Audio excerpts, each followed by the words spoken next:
Welcome, everybody, to the 1987 Supermod. My name is Brad Drake, and you are watching my AWA save. Tonight, we are going to episode 19, taking us to tour date number 79.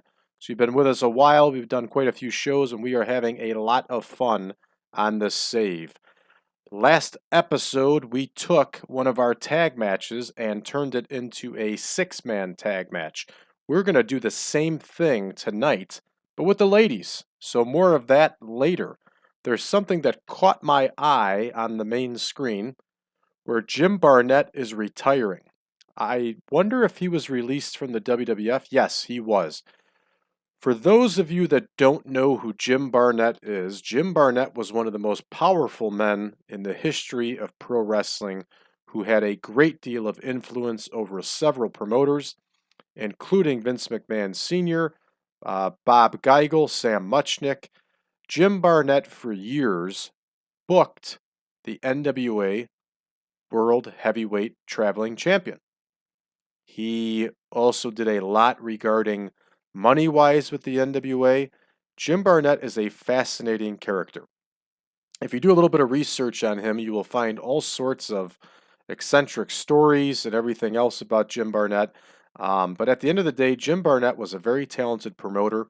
He knew how to always make money with pro wrestling, and he was always in demand. Our game here in 87 has him retiring. I don't believe he actually retired in 87.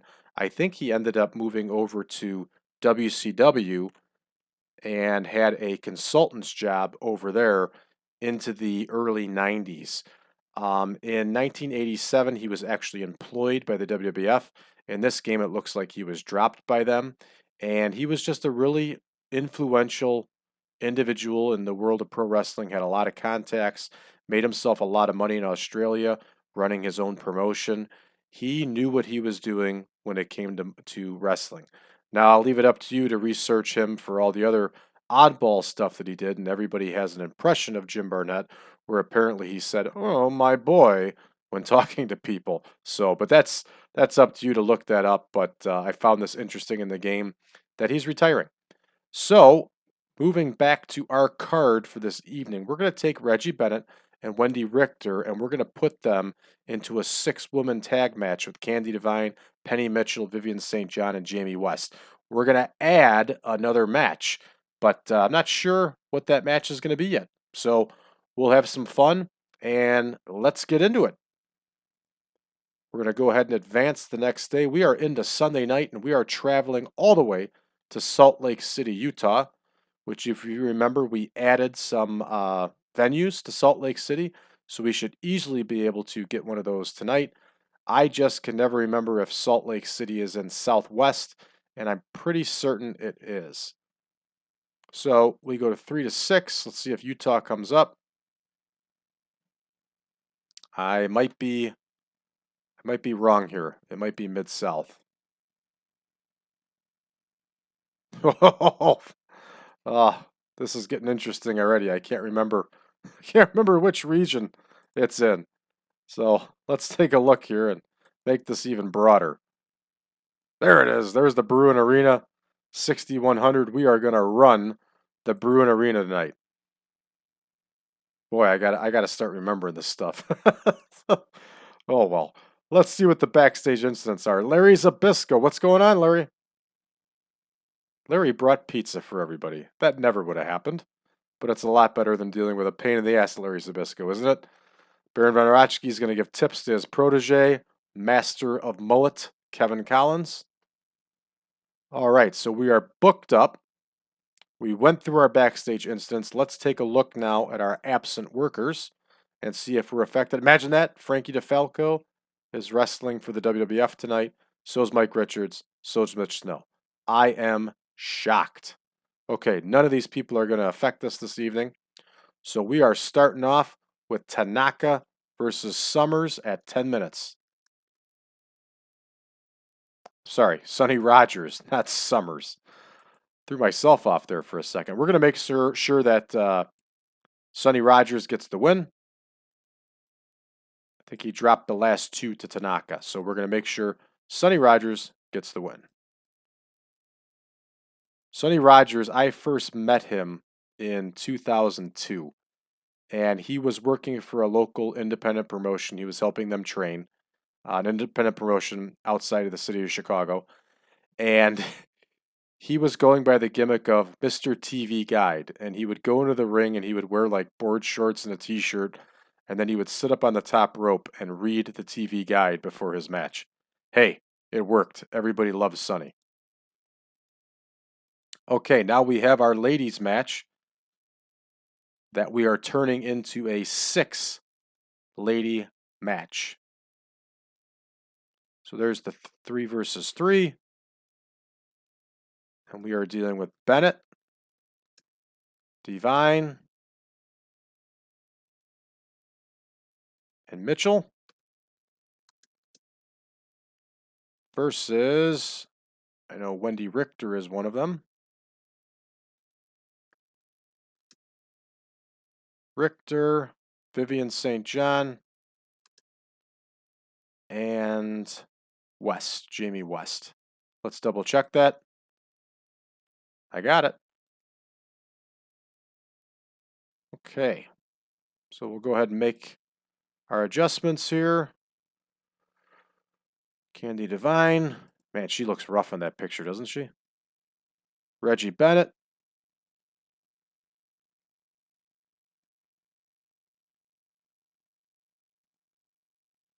And Penny Mitchell.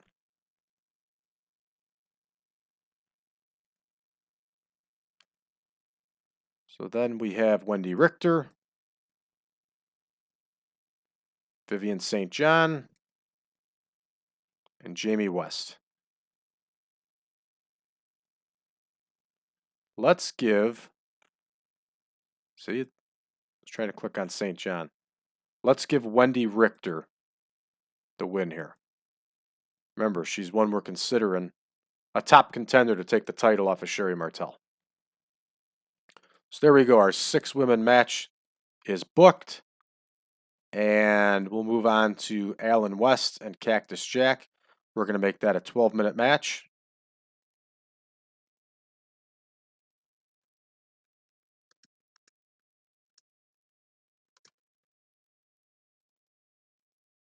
There we go. Alan West, Cactus Jack. Again, I don't care who wins this one. It doesn't matter to me. They are booked, and now we are going to add a match that we talked about, and it's going to be a 14-minute bout. It's kind of fun changing things up like this. So let's take a look at our roster and see who we want to use here. Who do we want to get on this card? Why don't we have the Iron Sheik beat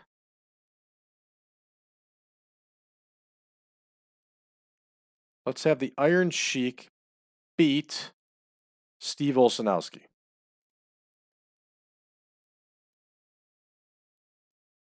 We're going to give that match 14 minutes.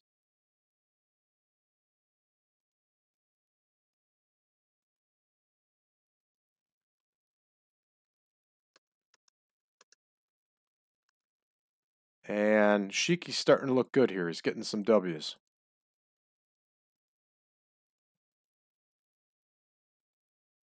All right, right back to our card. Back to the tour. Konitschke and Rich versus the Texas Hangman, 14 minutes. The Texas Hangman got to go over. Konitschke and Rich have won quite a bit here.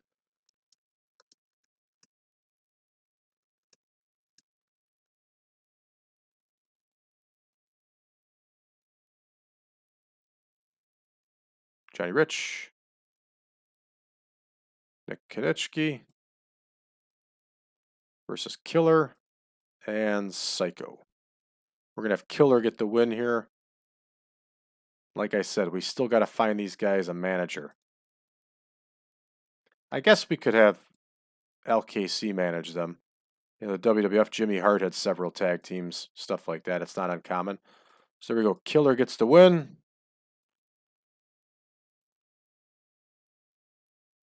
Oh, we messed up. We had Olszanowski wrestling Oliver on this card.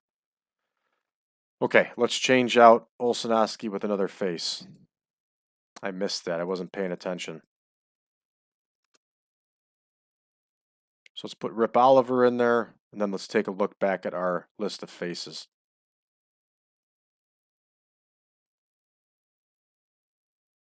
We go back to singles. It's okay to mix things up like this. There's no problem. Why don't we have Rip Oliver wrestle Wahoo McDaniel? Wahoo's just been doing the tag thing the whole time, and we're going to do it right. We're going to put Wahoo on after Oliver. Fans would have bought a ticket to this match, that's for sure. So cool. So we got those two going 16 minutes. Right back here to our tour. Again, Mr. Saito is still injured. This match is going to be 18 minutes. We had last time, I think, Buddy Rose. How about we have Doug Summers wrestle Bob Backlund? There we go. Bob Backlund's going to get the win. We're trying to build him up. He's got a nasty look going right now, doesn't he? I think that's his early 90s WWF picture, but I like it. I chose it for this one. He's got an intense, nasty look on his face. He played a hell of a heel. And our big main event. This is going to be fun. We're going to have this one go a full 30 minutes. We're going to have Hennig and Hall.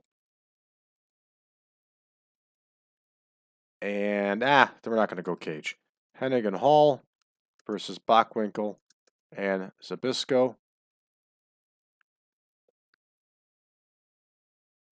Yeah, I got it right there. Full 30 minutes, though, no doubt. Here's Curt Hennig. Scott Hall.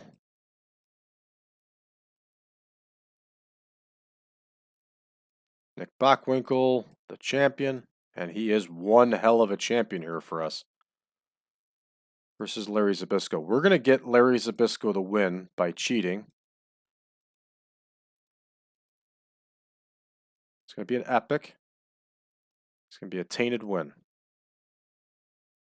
And this feud is going to continue simmering. This is a heck of a feud. We're at 2 hours and 23 minutes. Our card looks solid. Let's go ahead and get rolling. All right, Rogers defeats Tanaka just like we planned. Again, both these guys score low, but that's okay. In our ladies trios match, Wendy Richter gets the win, just as we set it up to be. The baby faces get the win. Cactus Jack over Alan West. This is nice. We're getting a nice exchange here of heels and faces getting the win. So there it is. There's the camel clutch. That's what I was looking for. He gets the camel clutch win over Olszanowski. Well done, Sheiky. Now just stay off the cocaine. All right. The Hangmen get the win with the Hangman drop. Looking good. And of course, they get a low score, but that's all right. They're going to keep gaining in popularity. In fact, we're going to take a look at some popularity after this card. Rip Oliver over Wahoo? That is Salt Lake City. I guess that's not that big of a deal. Salt Lake City is a lot closer to the Pacific Northwest where Oliver was over. Yeah, I could see that happening. I could see that happening. All right. Nice. 82 score. Backlund over Doug Summers. Very nice. And a big 88 score for Salt Lake City. With Larry getting the win over Curt Hennig. Nice after cheating. What's our dirt sheet telling us here? What are we getting some drawbacks on? Scott Hall's inexperienced. Bockwinkel is old. Fair enough. That's a nice main event. 88. Let's see what our overall score is here. We drew almost 5,500 people in the Bruin Arena. That's a great turnout for the AWA in Salt Lake City in 1987. So overall is 83. We are nailing it with these tour scores. We are absolutely nailing it. All right, we got to give Curt Hennig some respect here in a speech. We're going to praise him for a great performance. Bob Backlund looked like $1,000,000. We're going to compliment him on a good performance. And we're also going to compliment Dougie Summers coming in and taking the fall, changing things up. All right, Curt Hennig was happy. Nice. Backlund was pleased. Summers was pleased. Very good. All right, so now we are coming back to the main screen here. And we're going to take a look at some of our wrestlers' popularity and see how they're gaining. I want to take a look at the Texas Hangman. I also wouldn't mind taking a look at Nick Kenichi and maybe Sonny Rogers. So we'll see what's going on here. After we take a look at our inbox. Imagine that. Rangans doesn't want to work for us because we're at war with the WWF. Fair enough. And just as I also predicted, we can't get an exclusive with the Sheik because he's got the deal with the WWE. I'm sure it's only a matter of time here until the WWF buys the WWE out. But in the meantime, it is what it is. Now let's take a look at Killer and see how his popularity is doing, what his gains have been. Yeah, he's gaining every month here. Oh, he actually lost in the Midwest. How the hell did that happen? Guy's getting wins on TV. That doesn't make any sense. He's getting gains everywhere else. To see how he's doing in Canada. Pretty much no gains, except for Manitoba, and that's okay. And BC. All right, who else do we want to take a look at? Let's take a look at Nick Kenichi. See how he's doing. I imagine it's going to end up being similar. Yeah, very stagnant here. It's gone way down in Mid-South. Of course, we don't run Mid-South that often. He's gained in the Midwest. He's gained in New England. He lost in the Southwest. I don't understand this. I'm having a hard time following this. Let's take a look at John Paul just for the heck of it. One of the top guns. Let's see how his popularity is doing. Yeah, now see, he's gaining up a storm here. He dropped from the Midwest, but he's still gaining. He's done nothing in Canada. Well, Manitoba's changed. What about Brian Knobs? Let's see how he's doing.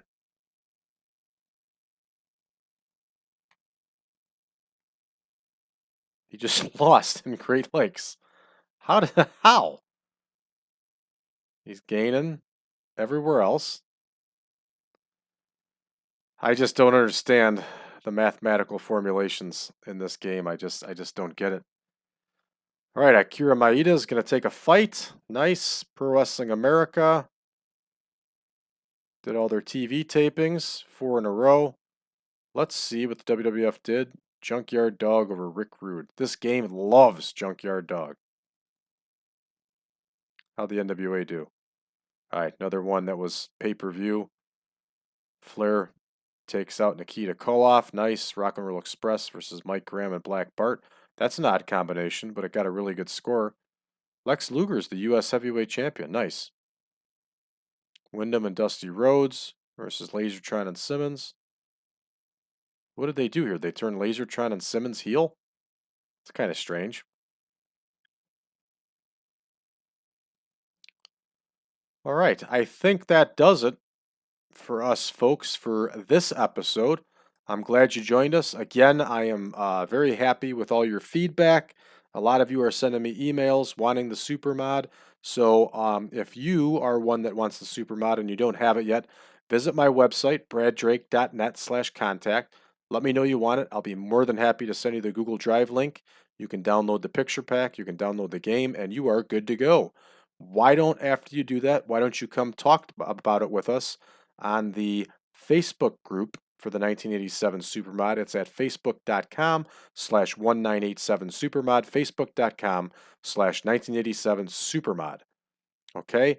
And last but not least, please give us a like, subscribe, help this channel continue to grow. Tell your friends about us. If you're involved in any kind of forums or stuff like that, let everybody know about us. Let them know about the super mod. I think this is the greatest, most comprehensive mod ever created for the 1980s. And I hope that you give it a shot, and I hope you feel the same way. Okay?